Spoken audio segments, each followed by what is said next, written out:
The Galactic Council chamber had witnessed wars, extinctions, and the collapse of empires, but never silence like this. Hundreds of alien delegates sat frozen as the transmission replayed again and again on the central holodisplay. Junior analyst's trembling voice echoed through the hall, repeating the unthinkable news. A coalition fleet had launched an assault on Earth. For several heartbeats, no one spoke. Then the murmurs began: confusion, disbelief, fear. Earth was not a primitive backwater world. Terror was a classified death world, carefully monitored and deliberately left alone. Attacking it wasn't bold diplomacy or strategic pressure. It was madness. The oldest counselor present, a crystalline being whose species measured history in millennia, slowly dimmed in color, a sign of deep distress. Who authorized this? Demanded. Surely no sane power would provoke the humans. The answer made the chamber even quieter. A rising empire from the outer spiral, arrogant and untested, had decided humanity was bluffing. They had seen Earth's limited presence in galactic politics and mistaken restraint for weakness. To them, humans were loud, emotional, and inefficient, an easy conquest. Several council members recoiled at that assessment. They remembered the archives. I understand your apprehension. The wars humanity However, let my terms be before clear. joining the wider Any galaxy. further resistance will be met with overwhelming force. That entire human This cultures is your have been final wiped out, warning. Yet the species Withdraw your endured, forces from adapted, Sector Gamma and returned or stronger face the every time. consequences. A military advisor projected simulations of the attacking fleet. The models showed overwhelming numbers, advanced energy weapons, and total orbital superiority. On paper, Earth should have fallen within hours. The advisor hesitated, his voice dropping. These projections assume humans fight like us. The chamber knew better. Humans did not fight for territory alone. They fought for memory, for defiance, for survival. And when cornered, they abandoned every rule the galaxy considered civilized. As the first enemy ships entered Earth's solar system, human communications suddenly went dark. No pleas, no protests, no frantic diplomatic appeals. The silence was far more terrifying than any threat.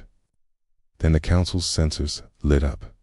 Earth-activated defense platforms. The galaxy had never seen ancient orbital arrays disguised as debris fields. Lunar installations buried deep beneath regolith, and weapon signatures that defied known physics. Humanity had been preparing, quietly, patiently. The first enemy dreadnought vanished without an explosion, erased by a localized distortion that folded space inward. Another fleet group lost power simultaneously as human cyberwar systems hijacked their networks using protocols written decades before first contact. Panic spread through the council chamber as real-time feeds showed the attackers collapsing into chaos. Humans didn't advance in formation or seek honorable engagements. They struck supply lines, command vessels, and escape vectors with surgical cruelty. A human transmission finally broke through. It was not addressed to the attackers, but to the Galactic Council. A calm female voice spoke with terrifying clarity. We did not start this war, but we will finish it. Observe. Earth's counterattack expanded beyond its system. Hidden human fleets emerged from deep space vessels, designed not for conquest, but for annihilation. They moved with relentless purpose, ignoring losses, pushing forward with the determination no algorithm could predict. The attacking empire attempted surrender within hours. Humanity did not respond immediately. Instead, they dismantled the invaders' military infrastructure across multiple systems, ensuring they could never threaten another world again. Only after that did humans speak again. This is the cost of mistaking restraint for fear, the message said. Remember it. The Galactic Council sat in stunned silence as the final reports came in. Earth still stood. The attacking empire no longer existed as a military power, and humanity, once viewed as volatile newcomers, had reminded the galaxy of a simple truth. Humans were not peaceful because they were weak. They were peaceful because they chose to be. From that day forward, Earth's designation changed. No longer just a death world. It was reclassified as something far more dangerous, line the galaxy must never cross again. And whenever new civilizations asked why no one dared challenge humanity, the Council would replay that recording and answer quietly, because we've seen what happens when they stop holding back. The Council archives recorded the next hours in meticulous detail, but no amount of data could capture the unease that settled over the galaxy. Human fleets did not celebrate their victory. They did not issue grand declarations of dominance. Instead, they moved with cold efficiency, as if this outcome had always been inevitable. Across dozens of systems, long-dormant human listening posts activated. Some had been placed centuries earlier, hidden inside asteroid belts or disguised as failed probes. Humanity had been watching, learning, mapping every major power, waiting not for an excuse to strike, but for confirmation of intent. The Council's intelligence division scrambled to reassess every prior assumption about Earth. Files once marked low expansion risk were hastily rewritten.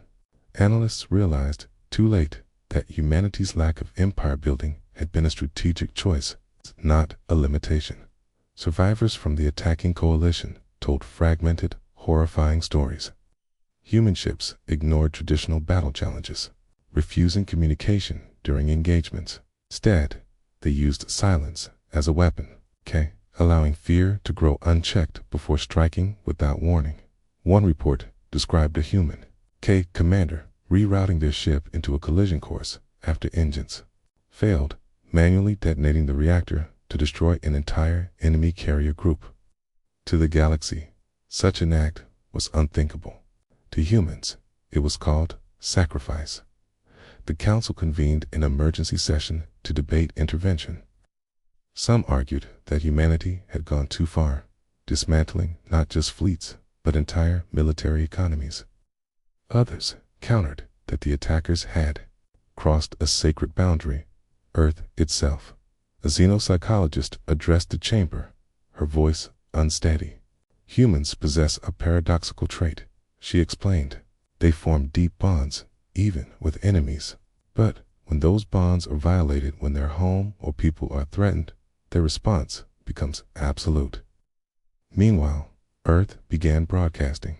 Again, not propaganda, not threats. Cultural archives, art, music, footage of human cities rebuilding damage already sustained. It was as if humanity was reminding the galaxy what it was fighting to protect. Children were shown returning to schools beneath reinforced domes.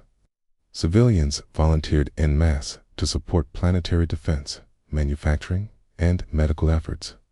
No panic, no chaos, only resolve. The attacking empire's leadership was captured alive. Humans presented them before an interstellar tribunal rather than executing them outright. This decision confused many council members until the human representative clarified they must live with what they caused. That single statement sent ripples of dread through the chamber. Death would have been mercy. Survival meant accountability and memory. As weeks passed, human fleets withdrew back into deep space, vanishing as suddenly as they had appeared. Borders stabilized. Trade resumed cautiously. But the galaxy itself had changed. New species entering the galactic stage were immediately warned about Earth, not as a threat, but as a constant. A force that reacted, not instigated. A species that answered violence with finality. Military doctrines across the galaxy were rewritten. Simulations were adjusted to include variables labeled simply human unpredictability. No model ever fully accounted for it. Within the Council, a new unspoken rule emerged. Any proposal involving pressure, sanctions, or force against Earth was quietly dismissed before reaching debate. No one wanted to be remembered as the one who tested humanity again. A monument was erected in the Council's central Holland abstract sculpture, representing a small blue world surrounded by fractured fleets. Beneath it, an inscription read, "Restraint is not weakness."